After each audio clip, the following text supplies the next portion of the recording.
சென்னை வானகரம் அருகே பாஜக பிரமுகர் பிரசாந்த் உட்பட 3 அரிவாளால் வெட்டிய சம்பவத்தில் 3 பேர் கைது செய்யப்பட்டுள்ளனர். கஞ்சா விற்பனை குறித்து போலீசுக்கு தகவல் தெரிவித்த ஆத்திரத்தில் சிறையிலிருந்து ஜாமீனில் வெளியே வந்த கும்பல் கொலை முயற்சியில் ஈடுபட்டதாக கூறப்படும் நிலையில் வழக்கில் மேலும் 5 பேரை தேடி வருகின்றனர்.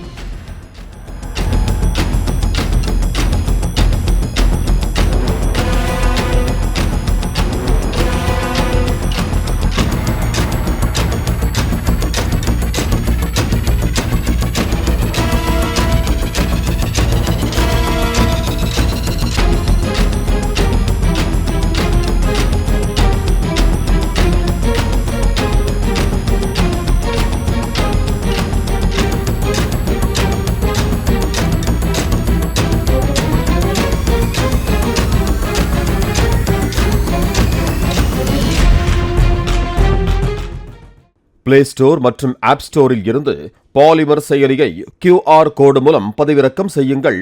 செய்திகளை உடனுக்குடன் பெறுங்கள்.